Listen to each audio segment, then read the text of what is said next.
Assalamualaikum warahmatullahi wabarakatuh. Yang terhormat dosen pengampu Ibu Endang Wahyuningsih, yang saya hormati juga teman-teman semua yang saya cintai. Sebelum saya memulai pidato tentang manajemen waktu, marilah kita mengucapkan puji syukur atas kehadirat Allah Subhanahu wa Ta'ala, Tuhan semesta alam yang telah memberikan kita nikmat dan hidayatnya bagi kita semua. Salawat dan salam tak lupa pula kita doakan kepada Nabi besar Muhammad SAW yang telah mengantarkan kita dari zaman jahiliyah sampai zaman penuh pengetahuan seperti sekarang ini. Pada kesempatan yang berbahagia ini, saya akan menyampaikan sebuah pidato yang berjudul Manajemen Waktu.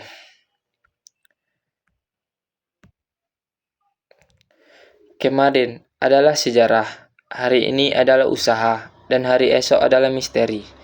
Jika hari ini kita tidak mampu menghargai waktu, maka hari itu esok pun kita akan tetap tidak menghargai waktu. Waktu adalah hal yang sangat berharga. Begitu berartinya waktu dalam kehidupan kita. Baik kaya maupun miskin, baik pejabat maupun pengangguran, baik orang dewasa maupun anak kecil diberikan jatah waktu yang sama, yaitu 24 jam dalam sehari. Perbedaan utama antara keberhasilan dan kegagalan terletak pada bagaimana orang itu menggunakan waktunya. Seperti sebuah ungkapan dari Inggris, waktu itu adalah uang. Jika kita membuang-buang waktu, sama saja dengan kita membuang-buang uang. Waktu itu laksana pedang. Jika kita tidak pandai menggunakan pedang, niscaya pedang tersebut akan menebas diri kita sendiri. Begitu pula dengan waktu. Jika kita tidak mampu memanfaatkannya dengan baik, maka kita akan menyesal pada akhirnya. Memang mudah mengatakan bahwa waktu adalah sesuatu yang sangat berharga, penting dan tidak dapat diputar kembali. Lalu, yang menyebabkan sulitnya kita mengaplikasikan teori bahwa hal itu penting, kita sering membuang-buang waktu dengan bersikap egois, bergosip, malas-malasan, hura-hura, dan lain-lain, yang menimbulkan kesenangan sesaat saja. Maka dari itu kita harus memiliki kemampuan memanajemen waktu yang baik. Mungkin banyak dari kita telah merencanakan sesuatu tetapi batal dilaksanakan, hanya karena tidak pandai dalam memanfaatkan waktu. Membiarkan waktu terbuang sia-sia dengan anggapan esok masih ada waktu adalah salah satu tanda kita tidak mengerti, tidak memahami betapa pentingnya menghargai waktu. Kemampuan memanajemen waktu itu sangat penting, apalagi bagi orang yang memiliki banyak kegiatan.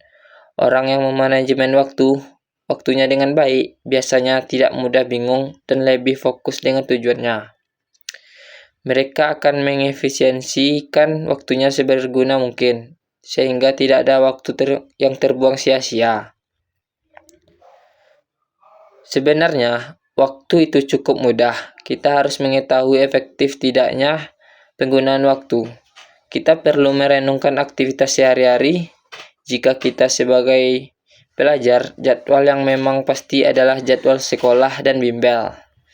Di samping itu, selipkanlah kegiatan-kegiatan yang menunjang ilmu pengetahuan kita, agar waktu kita tidak terbuang sia-sia. Di antara jadwal pulang sekolah dengan menunggu jadwal mulainya bimbel. Waktu tidak pernah datang untuk kedua kalinya dan tidak pernah terulang. Kita dapat mencapai hal yang luar biasa jika kita dapat menghargai waktu. Pada awalnya, memang susah melakukan seperti yang telah terjadwal. Tapi, jika kita berusaha sedikit demi sedikit, kita akan terbiasa.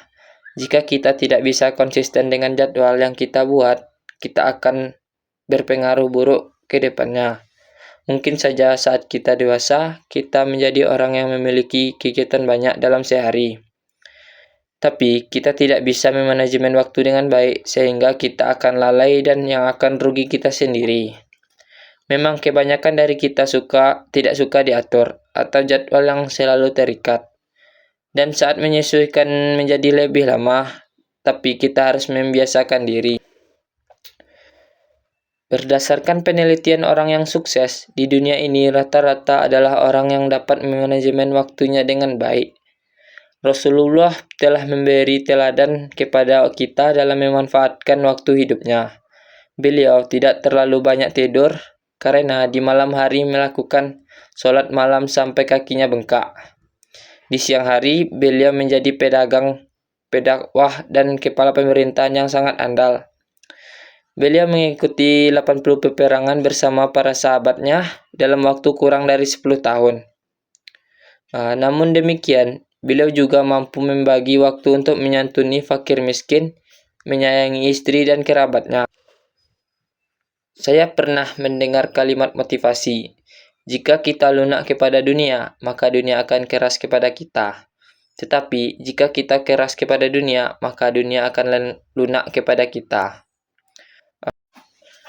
Kesimpulannya adalah, gunakanlah waktumu sebaik mungkin, karena waktu itu sangat berharga. Kita tidak dapat mengulang waktu yang telah berlalu.